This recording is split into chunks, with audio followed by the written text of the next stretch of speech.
Racism in Australia. Is it real? What has happened since 2009 when violence surged against Indians? I am an accountant by trade. I worked in Mumbai. I know there has been issues going on with the students. I was worried about my safety and security, and as well as my parents, because it was a big deal back home on television. Now that you've been here for 2 years, what is the reality? How have you experienced living in Sydney?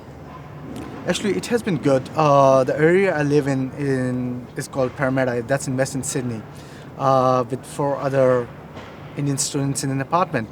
The reason being is that it's a very multicultural and multi-ethnic. But I want to raise a very important point that when I've tried to apply for part-time accounting jobs, I did encounter issues. Even if I get the job, it was free job or work experience, and that was a full-fledged exploitation by the employer. Are you saying that there's racism here? Yes, I think so. Well, I don't know how to describe it. It has been encountered by other ethnicities and other people as well, including Indian background people.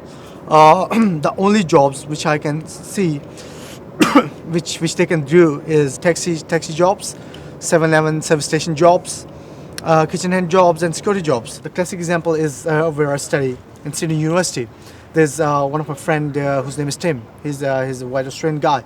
He's applied for the part-time accounting jobs, and he has got called back for 5 interviews, and I've got none. The only reason or justification I can see is that I've got a master's degree from India, but having said that, I have also got top score in the English tests. So if my CV is not better or worse than him, at least it is at par with him. From Abhinav's point of view, even though the violence has stopped, he feels as though he cannot engage equally in Australian society.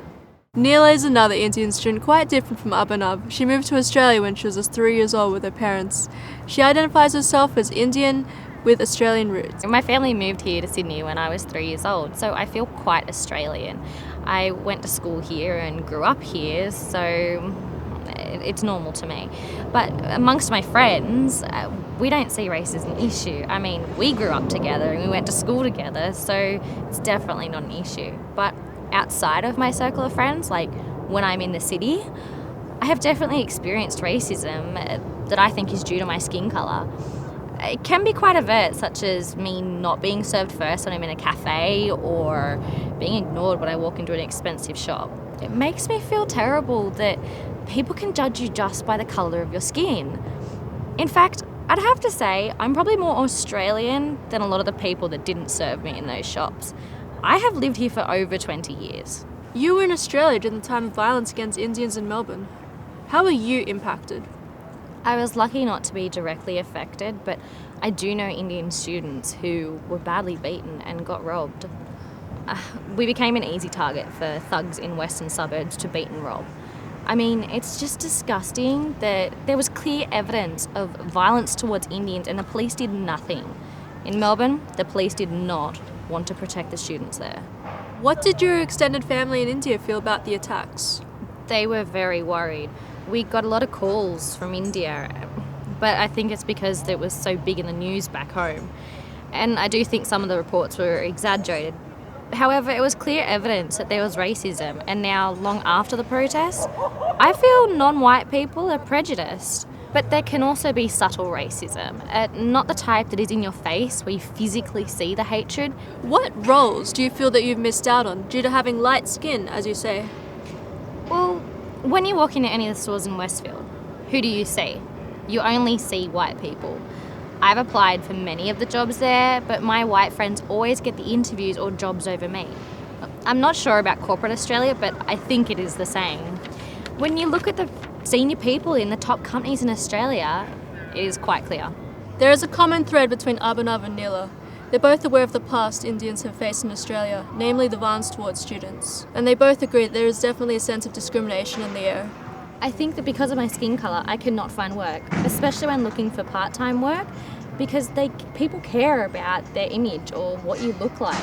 And I find that clear discrimination and racism. You both agree that there's discrimination when it comes to applying for work with a non-anglicised name, but looking at the job stats, there's nothing to suggest that there's any difference. In fact, there are a number of prominent Indians in Australia, such as Lisa Stelker, captain of the Australian cricket team. But let me ask you one thing. Who has got most of the top jobs? It's Australians. It's not Indians or Asians or anyone else. And let me reiterate my point again. Who drives the taxis? It's not Australians, it's Indians.